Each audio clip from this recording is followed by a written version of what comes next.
This week, many of us attended Ash Wednesday services. Our hands, or our foreheads, were anointed with ash and oil. We heard the words, "Remember that you are dust, and to dust you will return." And with those words it began, Lent, the journey to the cross. I must admit that I never look forward to Lent. On my best days, I know my great need for it, but I'm never quite ready for it to begin. On Wednesday, we were asked to recognize our mortality. The ministers among us had to recognize not only our own mortality, but also the mortality of those within the congregation that we work with week after week. The mortality becomes real when we make the sign of the cross on their forehead, look them in the eye, and repeat, "And to dust you shall return." When these people are those that we love, those who have become like our family, it can be painful to even consider the idea that we might lose them. In our Hebrew Bible passage for today, Noah and his family have done just that. They have lost everyone. The rain came and swept away everyone and everything that was left out in it.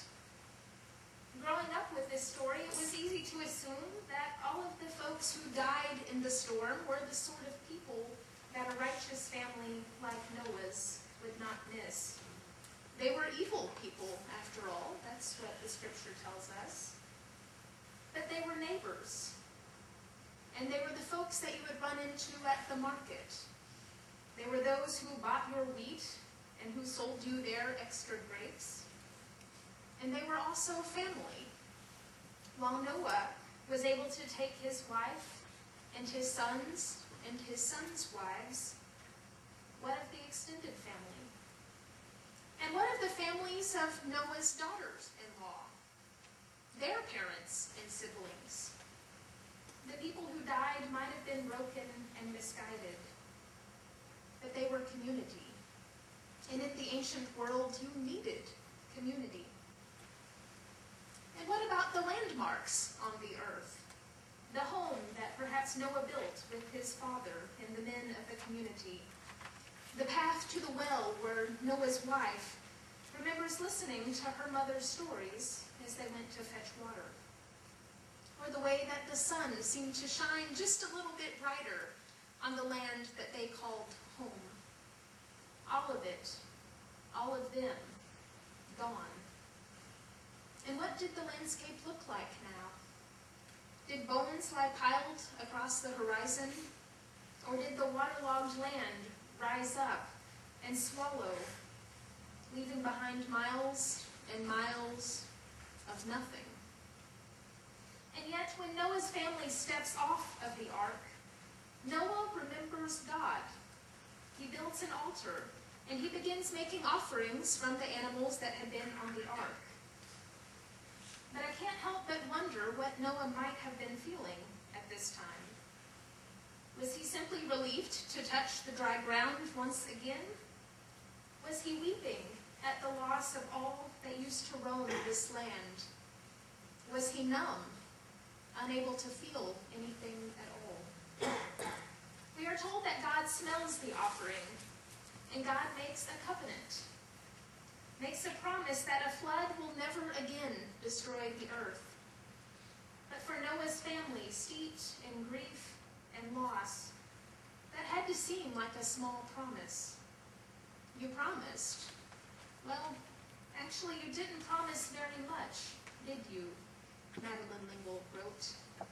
A promise not to destroy the earth again.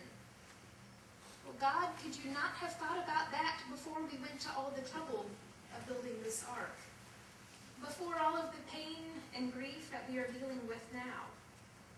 Or perhaps they were thinking, you were considering doing this again? But at the same time, God's covenant is huge. God is choosing to change since humankind will not.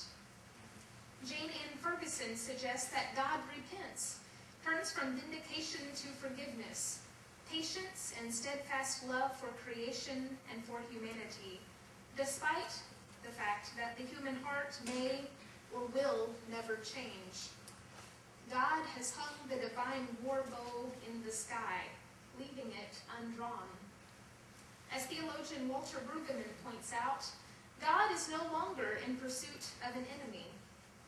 Instead, this sign in the sky serves as a reminder of the pain of the earth's destruction, both for us and for God. It is a naming of the hurt that we feel, an admission that not all is right. But more than that, it is a step into a new relationship between God and the created world. It is a reminder that God so loved the world, that God chose to love us despite our wandering ways. A reminder that God so loved the world, that God chose to enter into our dark places. God meets us, embraces us, and maintains the promise even in our most despairing times. Viktor Frankl was an Austrian psychiatrist and neurologist who was sent to a Nazi prison camp in 1942. While in the camp, he kept journals about his and other prisoners' sense of despair. When he feared that others were reaching the point of giving up on life, Viktor would whisper in their ears, something that was forbidden by the German soldiers.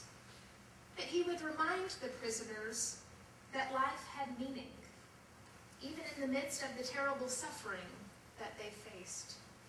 He concluded that spiritual life strengthened the prisoner, helped him adapt, and thereby improved his chances of survival.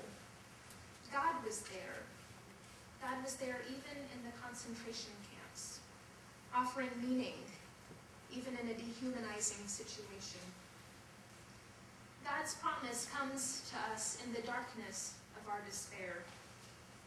And while that promise can sometimes feel small, it is enough. On Ash Wednesday, a pastor friend mentioned in her sermon that she spent the afternoon with her ecumenical lectionary group, imposing ashes on those who were frequenting a coffee shop.